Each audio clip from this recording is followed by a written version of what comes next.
चले तो आए हैं, ऐसे बैठे हैं। भगवान भी ऐसी मनहूस सूरत देखता है तो कहता है वारे मानो तुझको बना के तो मैं ही परेशान हो गया, कैसी सूरत है। अरे कभी तो जनाब हंस लिया करो, बोलो जय सिया राम।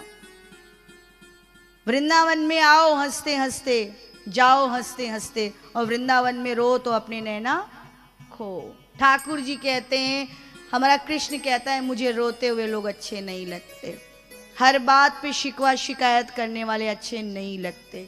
तो आपके अंडरगारमेंट्स फटे हुए नहीं होने चाहिए। आप जो भी वस्त्र आपके पास है, भगवान ने 2 जोड़ी दिया, 4 जोड़ी दिया, 5 जोड़ी दिया, बहनें तो कभी ये बात कह नहीं सकती। उनका तो सोमवार मंगलवार बुधवार कथा में आज जाना हो या कहीं जाना हो, अलमारी भरी की भरी है, लेकिन बबलू पापा से हमेशा यही कि मेरे पास कपड़े नहीं, बोलो जय सिया राम। इस बार जाड़े में अच्छी शॉल खरीदी नहीं, अच्छा स्वेटर खरीदा नहीं, कथा में पहन के क्या चले जाएं। वो बेचारा सर खुजलाता है कि उस बार ठंड में तो दिलाया था तुमको बड़ा वाला कोट, जैसे श्रद्धा जी पहन कर आती, बोलो जय सिया राम। बहुत सुंदर जैकेट पहना था श्रद्धा जी। तो इस प्रकार से इतने सारे आपके पास सामान है, सामग्रियां हैं, लेकिन मन अतृप्त का अतृप्त रह गया, खाली का खाली है, कुछ नहीं है। तो घर को स्वच्छ रखिए। घर में एक स्प्रे बॉटल बनाइए गंगा जल की, जैसे परफ्यूम लाते हो उसमें भर दो, परफ्यूम खत्म तो डिब्बे का काम खत्म मत करो, उसमें गंगा जल भरो। पूरे घर में शाम के समय गंगा जल छिड़क दिया, अपने ऊपर गंगा जल छिड़क लिया, पूजा स्थान पे गंगा जल छिड़क दिया। और जब एक उम्र हो जाए तो गंगा जल का एक बॉटल अपने बेडरूम में भी रखा करो, बोलो जय सिया राम। गंगा मैया याद दिलाती रहती हैं कि भोग की कीचड़ में प्रवेश करना बंद करो, अब गंगे तव दर्शनात् मुक्ति मेरी ओर आना है।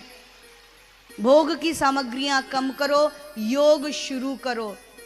सुबह जल्दी उठो, सूर्योदय से पहले उठो। दीर्घ जीवन चाहते हो, और आपको बताया हार्ट ब्लॉकेज हो जाता है, ये खून जम जाता है, तभी सिस्टम ब्लॉक होता है। नसों में जब ऑक्सीजन की कमी होगी तो नस का दम घुटता है, और जब किसी चीज का दम घुटेगा तो रिलीज होना चाहता है, और उसी से आपको पैरालिसिस, उसी से क्लॉटिंग, उसी से लकवा, उसी से हार्ट ब्लॉकेज, उसी से किडनी फेल। क्या करना है? सूर्योदय में उठिए, और सूर्य भगवान सबसे बड़े वैद्य के रूप में प्रेजेंट रहते हैं, आ जाते हैं चमकते हुए। लाल सूर्य का दर्शन करिए। विदेश में सूर्य देखने के लिए 3-3 4-4 महीने लोग तड़प जाते हैं। विदेशी टाई क्यों लगाते हैं? भारत के वर्ष के लोग भी टाई लगाने लगे। विदेश में ठंड बहुत पड़ती है, और जब ठंड लगेगी तो साइनस होगा, जुकाम होगा, नाक निकलेगी। पढ़कर एक इंग्लिश में देखना, टाई किसे कहते हैं? टाई कहते हैं कि गले में पड़ा हुआ कपड़ा, क्योंकि उनकी नाक बहुत ज़्यादा आती है। आपको ज़्यादातर विदेशी साइनस के पेशेंट मिलेंगे, बोलो जय सिया राम।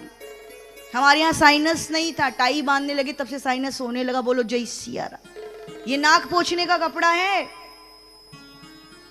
और बच्चे के गले में डाल के टाई लगा के भेज देते हो स्कूल, तो साइनस बढ़ रहा है। ये टाई बाबूजी बचपन से माँ देखना चाहती है मेरा बेटा बाबू बने, टाई लगा के नहीं, संस्कारों से बाबूजी बनता है, आचरण से बनता है, मर्यादा से बनता है। तो पहले व्यवहारिक चीजों पे जरा दृष्टि डाल लीजिए। रसोई कैसी पड़ी है? कढ़ैया बिल्कुल काली काली, भोजन करने का मन न करे। साफ सफाई अच्छे से करो, हाइजेनिक वातावरण रखो, तुम भी हाइजेनिक रहो। पसीने की बदबू नेगेटिव चीज है आपके पास, सांस में बदबू, कुछ ना कुछ गड़बड़ अंदर है। बगल में बैठे हुए के शरीर से बदबू आ रही है, दुर्गंध है, यानी अनहाइजीनिक है। ये भजन वाले क्यों खुशबू करते हैं? हम लोग जाते हैं, जब बैठते हैं फ्लाइट में भी, तो एयर हॉस्टेस कहती है ओ चंदन की खुशबू आ रही है। चंदन लगाया थोड़ी ना है, ये ठाकुर जी के भजन की खुशबू है,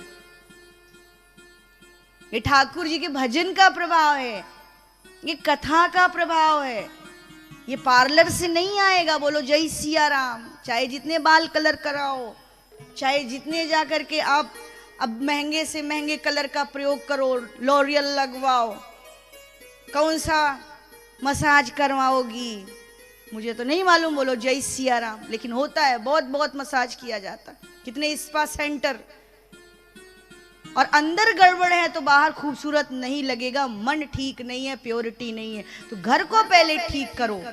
बढ़िया सुंदर चादर पड़ी हो, सेंटेड वातावरण हो, सेंट लगाओ, गमक के इत्र लगाओ, लेकिन ठाकुर जी के भजन के लिए लगाओ। घर में जाओ, भले छोटा है लेकिन लगे कितना पवित्र वातावरण। वो विदुर के घर दौड़ करके गया था, दुर्योधन का घर छोड़ करके।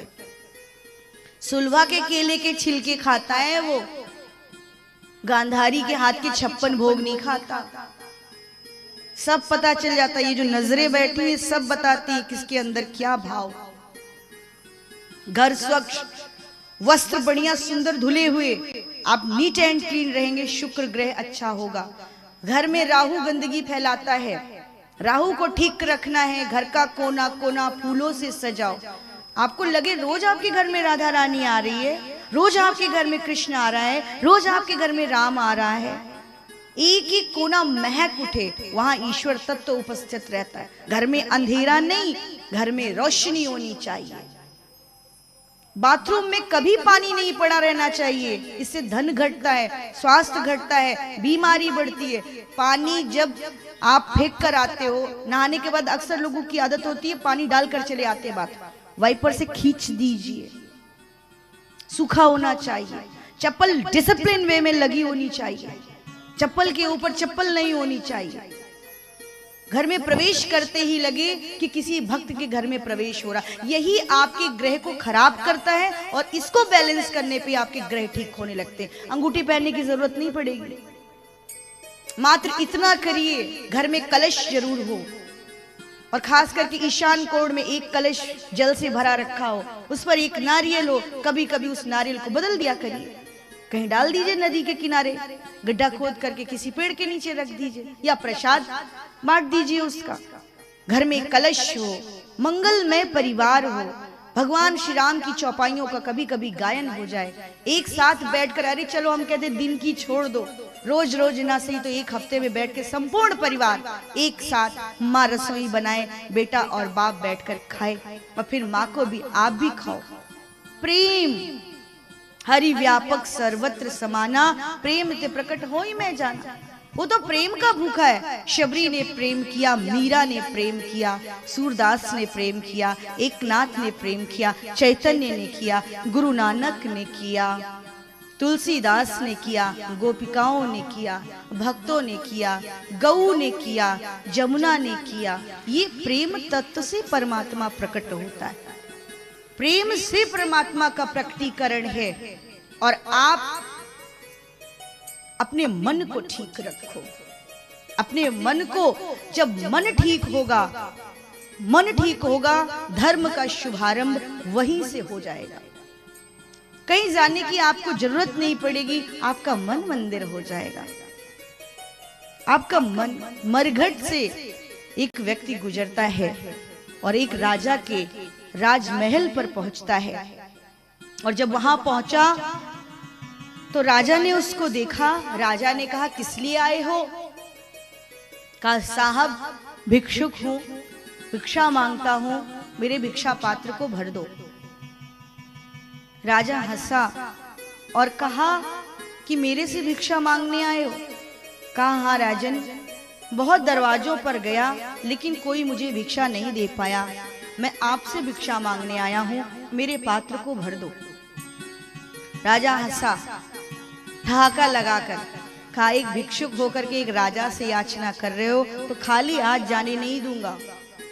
क्या चाहते हो, क्या मांगते हो, क्या चाहिए तुम्हें? तो भिक्षुक ने कहा कि मेरे पास एक पात्र है, उस पात्र को भर दीजिए, मैं अपने पात्र को भरकर आपके पास से चला जाऊंगा। राजा ने कहा इतनी सी बात? भिक्षुक ने कहा इतनी सी बात नहीं है, वचन दीजिए, आश्वासन दीजिए कि मेरा पात्र आप भर देंगे, मेरे पात्र को आप भर दोगे। राजा गुस्से में आ गया और उसने कहा क्या बात करता है, एक राजा से वचन मांगता है, आश्वासन लेता है कि तेरे पात्र को मैं भर दूंगा। राजा के द्वार से कोई खाली हाथ जाता है क्या? कैसा भी तेरा पात्र होगा मैं भर दूंगा। भिक्षुक बोला बहुत सारे राजाओं के पास से होकर गुजरा हूं, और किसी ने भी मेरे पात्र को नहीं भरा। मेरा पात्र खाली का खाली रह गया है, आपको भरना पड़ेगा। आप भर दोगे ना? राजा ने कहा, वजीर यहाँ आओ, इसके पात्र को अन्न से नहीं, हीरे जवाहरात मोती पन्ने मरकत से भर दो। भिक्षुक फिर बोला, राजा साहब भर दोगे ना? राजा को गुस्सा आ गया। उसने कहा, तूने सुना नहीं? मैंने अपने वजीर को बोल दिया है, हीरे पन्ने जवाहरात से तेरा पात्र भरा जाएगा। कहा ठीक है। वजीर लेकर के आया सामान और भरने लगा उसके पात्र को। भरता जा रहा है, भरता जा रहा है, भरता जा रहा है, लेकिन पात्र खाली का खाली रह गया। इधर डाले उधर गायब, इधर डाले उधर गायब, इधर डाले उधर गायब। वो पात्र भरता ही नहीं। और जब पात्र भरता ही नहीं तो राजा को बड़ा आश्चर्य हुआ। राजा उस भिक्षुक के पास आया और आकर पूछने लगा कि तेरे पात्र में कोई जादू टोना है क्या? तूने अपने इस पात्र में ऐसा क्या किया है? क्या मिस्ट्री है? क्या रहस्य है? क्या बात है? इस पात्र में ऐसा क्या है जो भर नहीं पा रहा है? तो वो भिक्षुक हंसा और उसने राजा से कहा कि मैंने आपसे कहा था ना कि मेरा पात्र आप भर दोगे। आपने आश्वासन दिया, आपने वचन दिया कि भर देंगे, लेकिन आप भर नहीं पाए। तो राजा ने कहा, मेरी गलती थी, अब मुझे बता दो कि ये खाली का खाली क्यों रह गया।